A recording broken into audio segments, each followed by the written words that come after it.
Hello students, आप सभी लोगों का रे क्लासेस के ऑनलाइन प्लेटफॉर्म पे स्वागत है। तो जैसा कि बच्चों हम लोग प्रीवियस क्लास में हम लोग नॉन कॉन्टैक्ट फोर्सेस के बारे में पढ़ रहे थे। उसमें हमारा पहला जो टॉपिक था ग्रेविटेशनल फोर्स, उसके बारे में हमने स्टडी किया था। तो चलो आज भी हम लोग थोड़ा सा उसी से रिलेटेड कुछ चीज़ें पढ़ लेते हैं। तो आज हम लोग क्या करते हैं कि ग्रेविटेशनल यूनिट ऑफ फोर्स, इसके क्या क्या यूनिट्स हैं उसके बारे में हम लोग बात कर लेते हैं। देखो, हमने आपको लास्ट क्लास में लिखाया था कि जो फोर्स ऑफ ग्रेविटी होता है F जो होता है ये आपके mg के इक्वल होता है।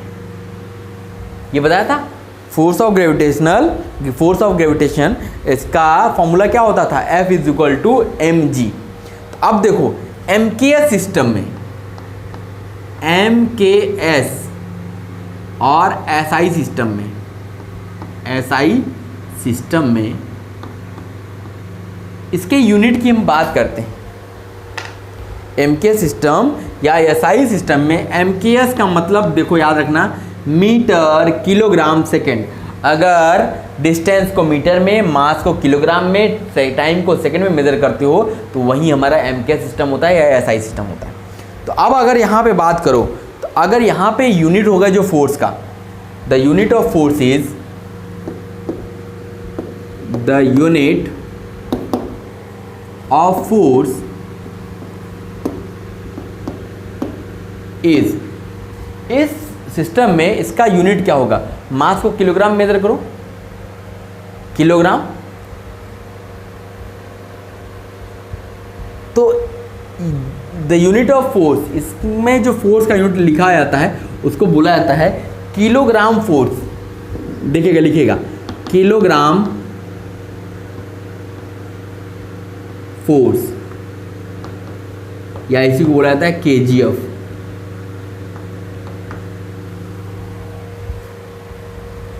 इस सिस्टम में, MKS सिस्टम में इसके यूनिट को क्या बोला जाता है, बोला जाता है किलोग्राम फोर्स। MKS सिस्टम में इसका यूनिट क्या है, किलोग्राम फोर्स। अब इसको अगर हम डिफाइन करें, डिफिनीशन अगर लिखें किलोग्राम फोर्स की डिफिनीशन, तो भाई 1 किलोग्राम फोर्स कितना होता है, तो 1 kilogram force is the force, 1 kilogram force is the force, ये वो फोर्स होता है, kilogram force, 1 kilogram force is the force due to gravity on a mass of 1 kilogram, due to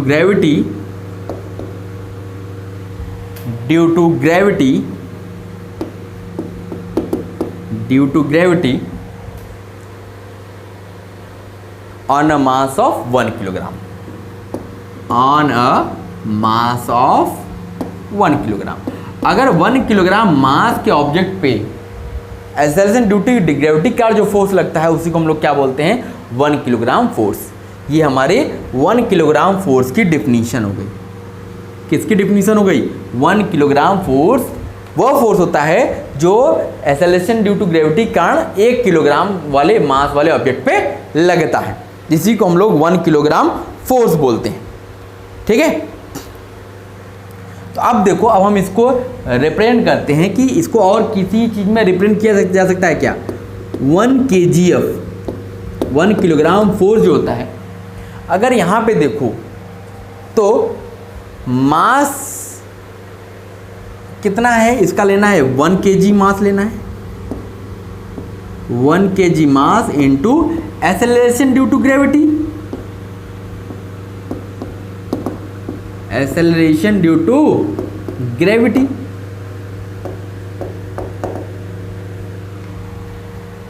one kg mass into acceleration due to gravity, यही है। तो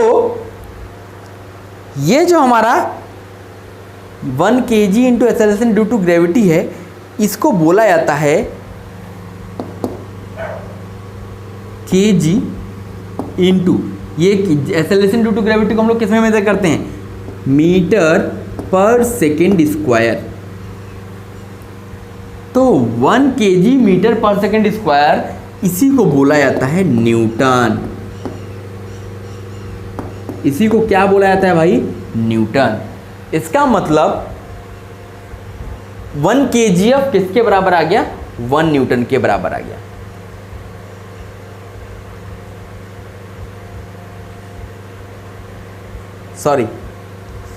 sorry गड़बड़ हो गया। देखो,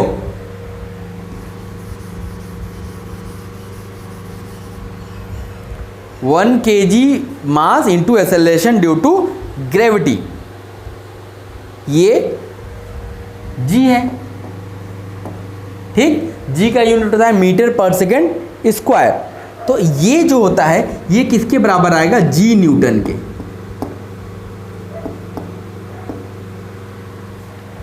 ये किसके बराबर आएगा? g न्यूटन के बराबर आएगा।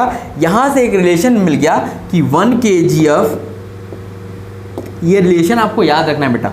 g की वैल्यू क्या होती है? 9.8 न्यूटन। मतलब 1 किलोग्राम फोर्स किसके बराबर होता है? 9.8 न्यूटन के बराबर होता है। ये बहुत इंपॉर्टेंट है, ये रिलेशंस आपको कंपटीशंस में आपको बहुत मिलेगा। इसी को हम लोग क्या लिखते हैं? इसी को लिख लेते हैं 9.8 n, n मतलब न्यूटन।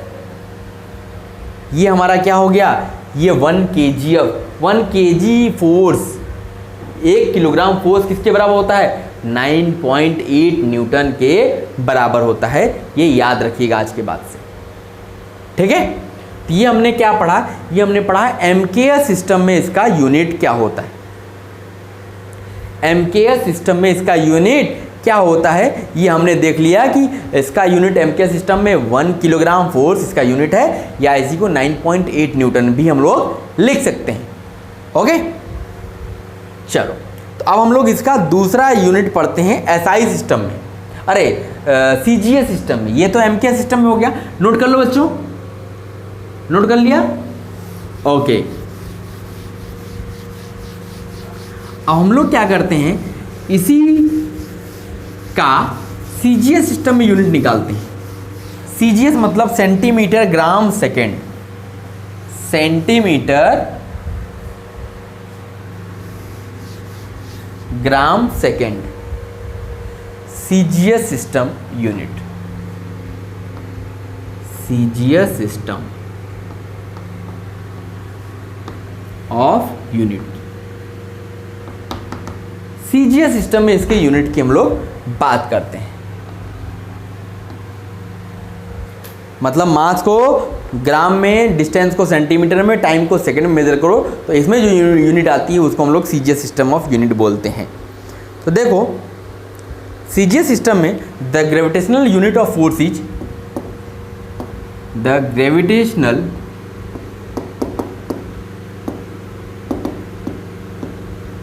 यूनिट ऑफ फोर्स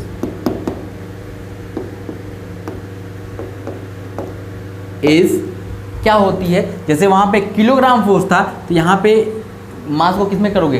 ग्राम में। तो यहाँ पे यूनिट क्या हो जाएगी? Gram force.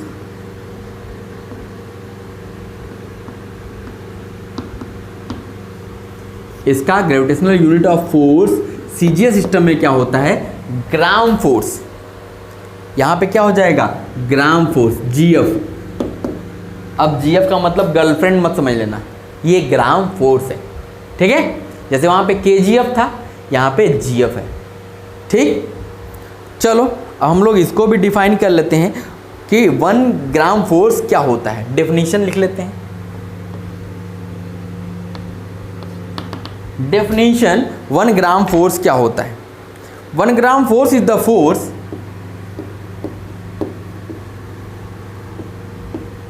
1 gram force is the force, 1 gram force is the force due to gravity on mass of 1 gram, due to gravity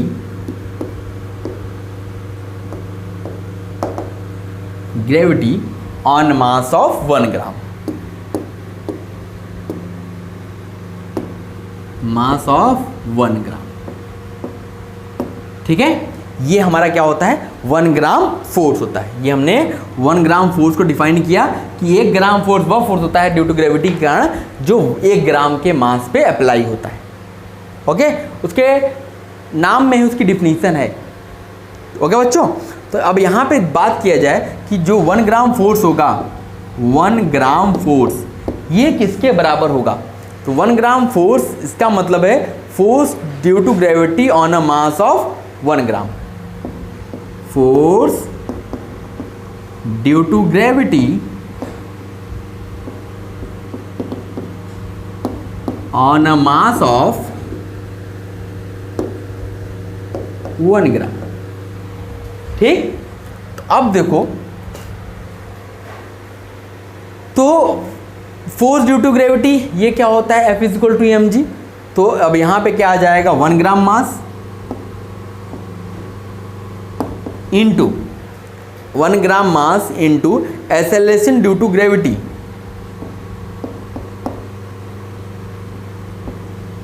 acceleration due to gravity. अब acceleration due to gravity को हम लोग unit क्या लेंगे, वहां पे centimetre पर second square लेंगे। अभी तक हम लोग मीटर पर सेकंड स्क्वायर लेते थे, अब यहाँ पे सेंटीमीटर पर सेकंड स्क्वायर लेंगे। सेंटीमीटर पर सेकंड स्क्वायर लेंगे, तो यही क्या आता है, जी। और इसका यूनिट सीजे सिस्टम में क्या होता था, जी डाइन। जैसे एम्पियर सिस्टम में क्या आता था, न्यूटन होता था, यहां पे क्या हो जाएगा, जी डाइन। जी डाइन, ठीक है। तो ये the average value of G is, G की वैल्यू क्या होती है, जी की वैल्यू होती है, अगर सीजी सिस्टम में बात करें तो 980 सेंटीमीटर पर सेकंड स्क्वायर। तो जी की वैल्यू क्या हो गई, 980 डाइन। तो 1 ग्राम फोर्स किसके बराबर हो गया भाई, 980 डाइन के बराबर हो गया। 1 ग्राम फोर्स 980 डाइन के बराबर हो गया।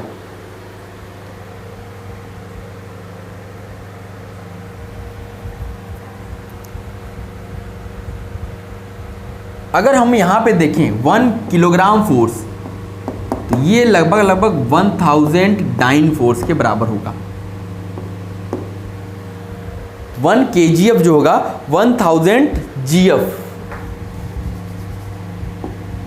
ग्राम फोर्स, क्योंकि 1 kg में 1000 ग्राम होते हैं, 1000 ग्राम फोर्स के इक्वल होता है। तो अब यहां से 1 kgf 1000 ग्राम फोर्स के इक्वल है, ठीक है। तो इसका मतलब है ये हो गया 1 न्यूटन,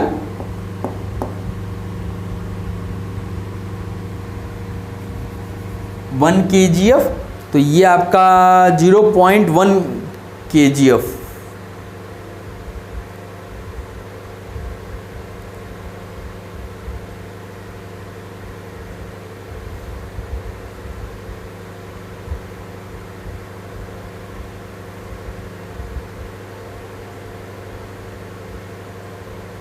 देखो, जैसे हम लोगों ने 1 kgf को क्या बोला था, 9.8 डाइन, 9.8 न्यूटन। तो अगर यहाँ पे इसको हम लोग 9.8 को अप्रॉक्स मान ले 10, तो ये 10 न्यूटन ये किसके इक्वल हो गया, 1000 gf के इक्वल हो गया, 1000 gf के इक्वल हो गया। तो इसका मतलब है 1 न्यूटन किसके इक्वल हो जाएगा, 1 न्यूटन जो होगा आपका 100 gf के इक्वल हो जाएगा। तो ये हमारा एक रिलेशन आ गया न्यूटन और ग्राम फोर्स के बीच में, ठीक है। तो ये आप याद रखिएगा, ये हमारा क्या था, सीजीएस सिस्टम में यूनिट था, किसका यूनिट था, gravitational unit of force. Gravitational unit था किसका, फोर्स का, सीजीएस सिस्टम में। तो ये बहुत इंपॉर्टेंट है, ये आपको काम देगा जब आप कंपटीशंस देने जाओगे, चाहे आप एनटीएससी देते हो, चाहे ओलंपियाड देते हो, या कोई भी कंपटीशन देते हो, वहाँ पे इस टाइप के क्वेश्चंस बहुत मिलेंगे, ठीक है। तो हमें ये इन चीज़ों के बारे में याद रखना है, तो इसको नोट कर लो। फिर एक छोटा सा क्वेश्चन लेते हैं, फिर हम लोग आगे बढ़ेंगे। इसको आप नोट कर लो, हो गया बच्चों, ओके।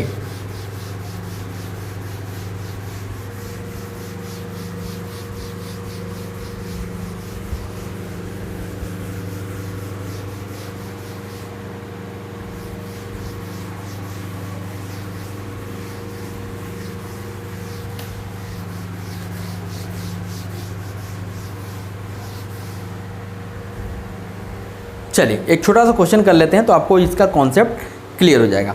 क्वेश्चन लिखिएगा, find out the weight of an object, find out the weight of an object, find out the weight of an object of mass 25 kg, of mass 25 kg in Newton,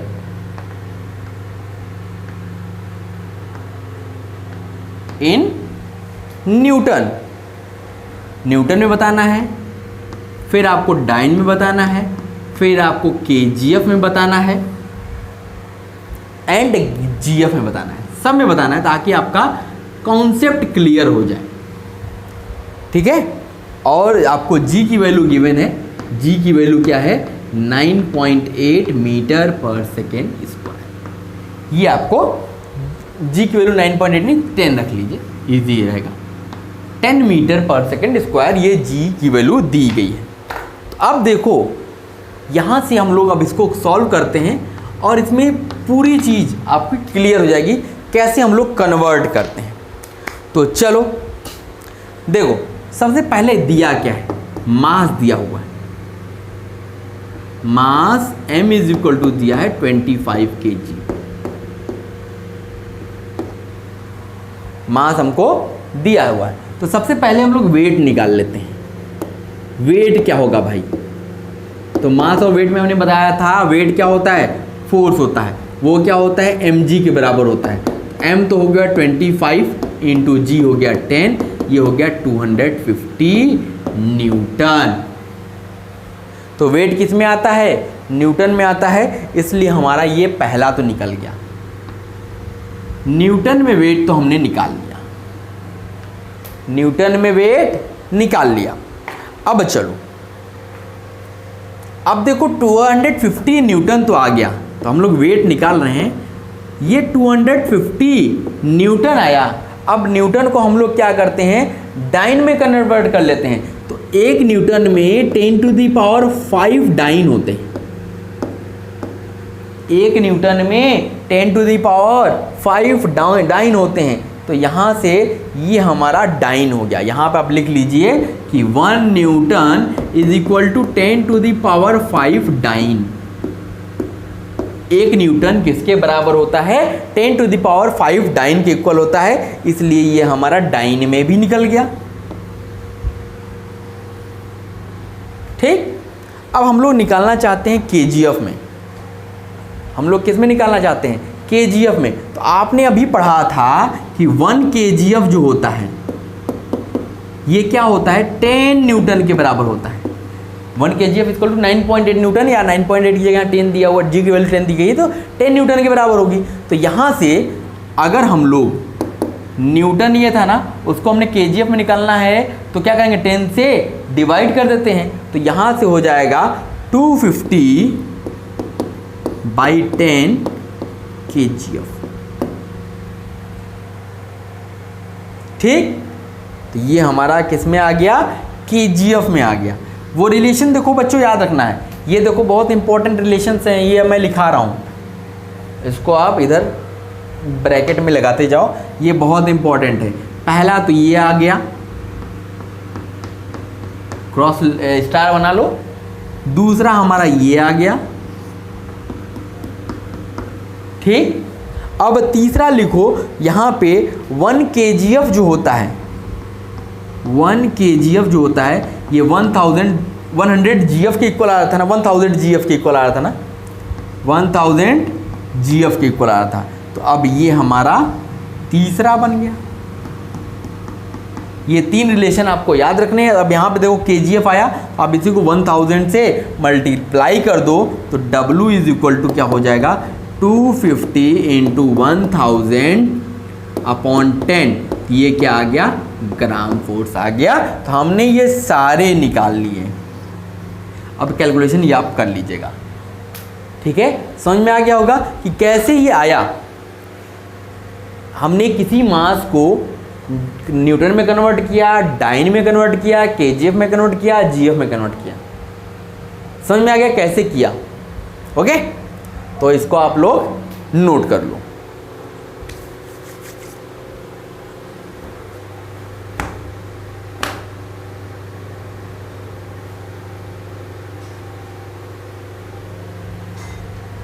note कर लिया बच्चों?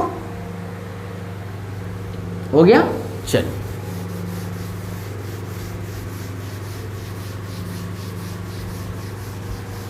तो ये हमारा क्या था? ये हमारा था ग्रेविटेशनल फोर्स। कौन सा फोर्स? ग्रेविटेशनल फोर्स था। बहुत ही आराम से बच्चों पढ़ा रहा हूँ, इसलिए बस आप कनेक्टेड रहिएगा। कनेक्टेड रहेंगे तो चीज़ें आपको समझ में आती रहेंगी। अदरवाइज क्या होगा कि आप फिर घूमते रह जाओगे, इधर उधर दौड़ते रह जाओगे, कुछ भी समझ में आने वाला नहीं है। इसलिए आप हमेशा कनेक्टेड रहना। अब एक चीज़ और मैं आपको यही लगे हाथ बता देता हूँ कि स्प्रिंग बैलेंस क्या होता है। Spring balance,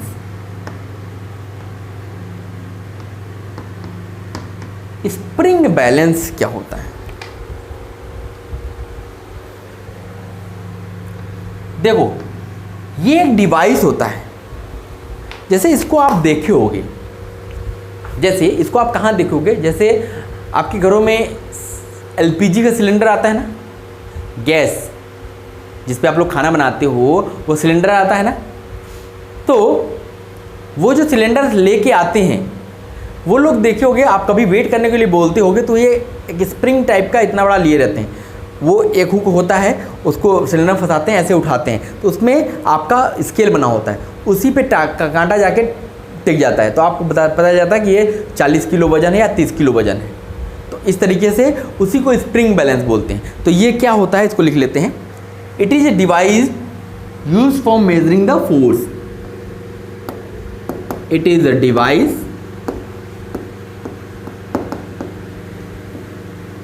used for measuring, it is the device used for measuring the force acting on an object, the force acting on an object। मतलब ये वेट ऑफ एन ऑब्जेक्ट निकालने के लिए होता है। वेट क्या होता है? फोर्स के बराबर होता है। तो वहीं फोर्स कहो या इसको वेट कहो, मतलब ये डिवाइस है use for measuring the weight of an object. Weight को ही हम लोग क्या बोलते हैं? फोर्स बोलते हैं। तो ये बोला कि ये एक डिवाइस होता है used for measuring the force acting on an object. किसी ऑब्जेक्ट पे कितना फोर्स लग रहा है उसको मेजर करने के लिए ये डिवाइस यूज की जाती है। इसमें होता क्या है? It consist of a coiled spring. It consists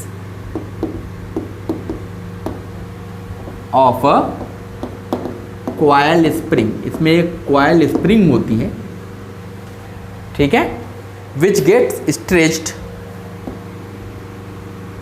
which gets stretched, which gets stretched when a force is applied to it। When a force is applied to it, when a force is applied to it, अगर इसके ऊपर कोई force apply की जाती है तो ये इसका जो कॉइल होता है वो स्ट्रेच करता है। क्या करता है? स्ट्रेच करता है। स्ट्रेचिंग ऑफ द स्प्रिंग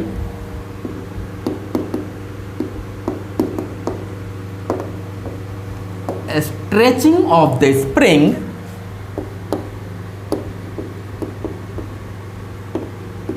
जो हमने स्प्रिंग को स्ट्रेच किया, इसकी वजह से क्या हुआ? Is measured by A pointer, is measured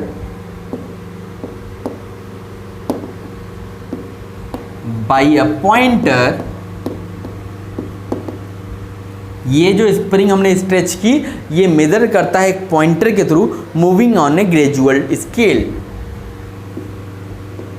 moving on a gradual scale.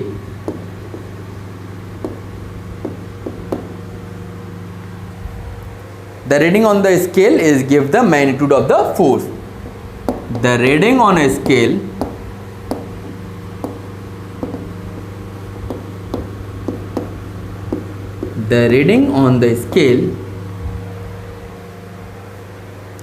gives the magnitude of the force. Gives the magnitude of the force.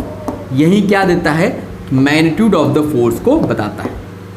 यही क्या बताता है कि फोर्स का मैग्नीट्यूड कितना है, ये बताता है। तो आपको ये जो स्प्रिंग बैलेंस है, ये आपको अगर देखना है तो आप लोग अगली बार जब भी आपके घरों में सिलेंडर वाला सिलेंडर देने आए तो भैया बोलना उससे कि भैया हमें इसका वेट करके बताओ, वेट तौल के बताओ, तो वो जाएगा अपना स्प्रिंग बैलेंस ले आएगा। तब आप उसका स्प्रिंग बैलेंस देखना क्या होता है, वो यही होता है।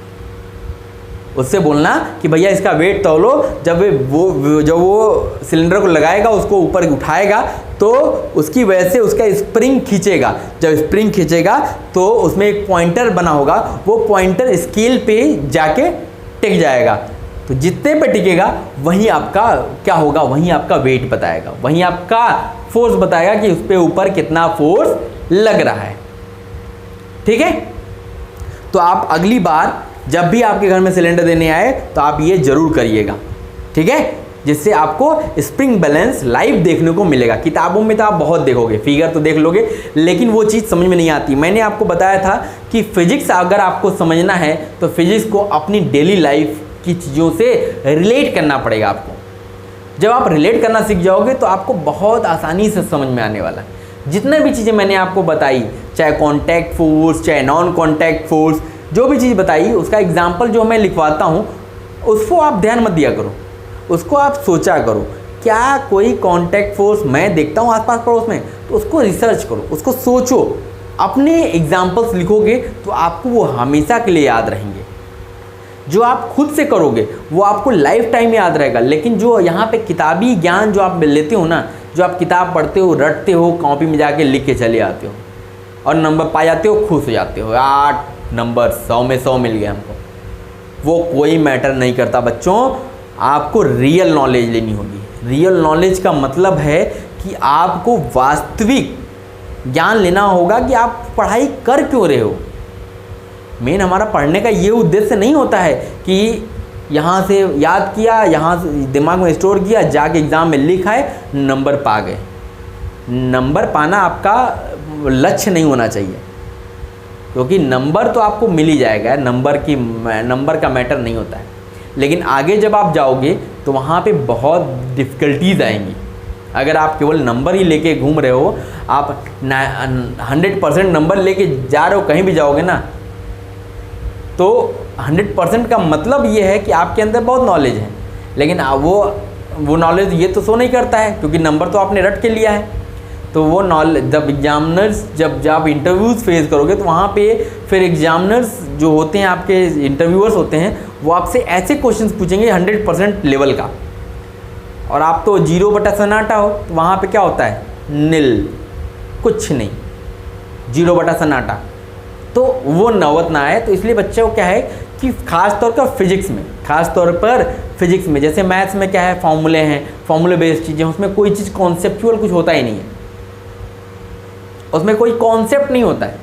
तरीका है, सीख लो, क्वेश्चन लगाया, प्रैक्टिस किया, हो जाएगा। और वो कोई इंटरव्यू के क्वेश्चन में कोई मैथ का क्वेश्चन नहीं देगा सॉल्व करने के लिए, लो भैया इसको सॉल्व करो, ऐसा क्वेश्चंस नहीं आता है। वहाँ पे आपको डेली लाइफ में जो चीज़ें घट रही होती हैं, जो चीज़ें हो रही होती हैं, उस पर बेस्ड क्वेश्चंस पूछे जाते हैं। तो वो सब चीज़ें कब आएंगी, जब आप अपनी चीज़ों, आसपास की चीज़ों को रिलेट करोगे। तो फिजिक्स बेटा रिलेटिव चीज़ है, हमेशा इसको आपको रिलेट करना पड़ेगा, चीज़ों को आसपास के एटमॉस्फेयर से चीज़ों को रिलेट करना होगा, तब पढ़ना होगा, तब चीज़ें आपको समझ में आएंगी। अदरवाइज़ पढ़ते रहो, डिग्री लेते रहो, कोई मतलब नहीं है, इसका कोई मतलब नहीं है। ओके, चलो बच्चों, तो आज की क्लास में बस इतना ही, फिर अगली क्लास में हम लोग मिलते हैं। तो इसके आगे फिर अभी 2 इसमें बचा हुआ है आपका इलेक्ट्रोस्टैटिक फोर्स और मैग्नेटिक फोर्स, उसको हम लोग नेक्स्ट क्लास में पढ़ते हैं। मैं बहुत ही स्लो पढ़ा रहा हूँ बच्चों, और लेकिन हर एक चीज़ बताऊँगा आपको, डीप में पढ़ाऊँगा, ताकि जो चीज़ पढ़ो उसको अच्छे से पढ़ो। मेन नॉलेज लेना सीखो, नॉलेज गेन करना सीखो, रटना नहीं है। हमारा टैगलाइन भी कहता है where knowledge has no limit. हमारे पास लिमिट नहीं है, आप कितना ले सकते हो, ये आपके अंदर कैपेबिलिटी होनी चाहिए। ठीक है, चलो बच्चों, तो आज की क्लास के लिए बस इतना ही। फिर अगली क्लास में हम लोग मिलते हैं, तो इसके आगे की चीज़ें कंटिन्यू करते हैं। Okay, thank you.